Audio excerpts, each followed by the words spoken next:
The nucleus accumbens, a piece of the brain that rewards you with dopamine. Such a small piece, but if this piece gets altered, it could affect a large part of your life. College can be a lonely place that puts students in situations full of pressure. Without a proper community, students can find themselves dealing with substance abuse. Today on Texas Tech Talks, we will be speaking on addiction recovery among students.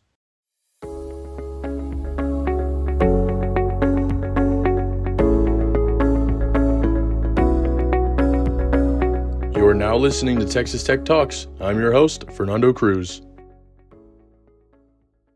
There are about 70 students currently participating at the Center for Students in Addiction Recovery, according to Dr. George Comiskey, the Associate Director for External Relations at the CSAR.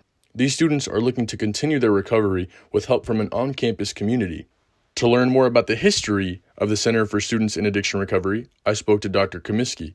Where he just started with one class. He called it Family Dynamics of Addiction. It's kind of been the mainstay of this program, of our educational component.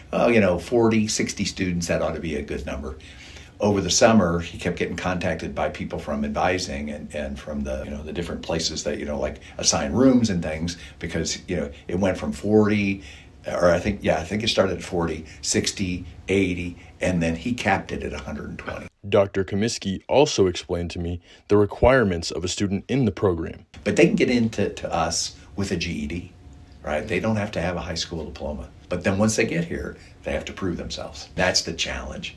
But that's the challenge with recovery. The thing about recovery takes a lot of the wreckage of your past and sets it aside.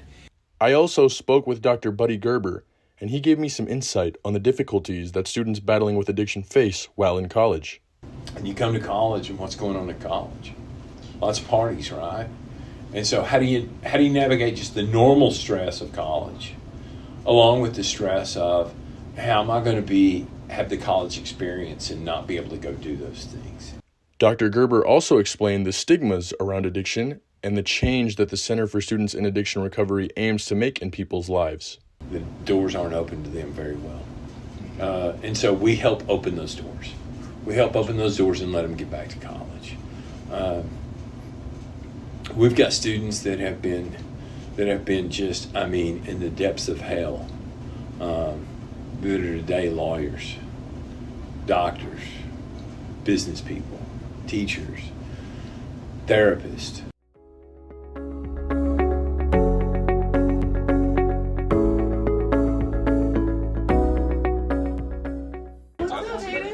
How are you doing? Good. Yeah, they did it. Just seeing you.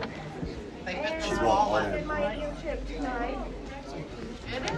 isn't it? I was able to attend a meeting and see recovering addicts receive awards for how long they have come. To hear some of the stories that individuals went through was very inspirational, and although I can't share those stories, there are a couple of students in the program that shared some of their stories with me.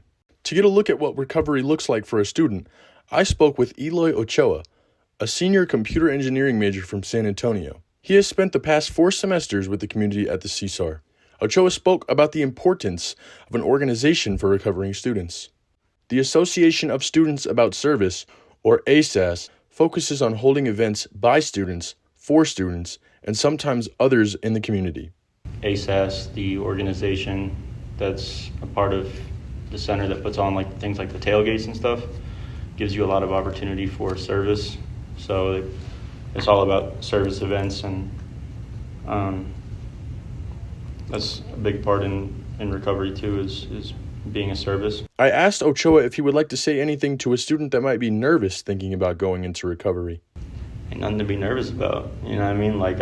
You have the resources available to you. Either stay unhappy or use them. And I get it. I know that at one point, I don't know if I was ever scared into getting into recovery as much as I was scared of the thought of never using again.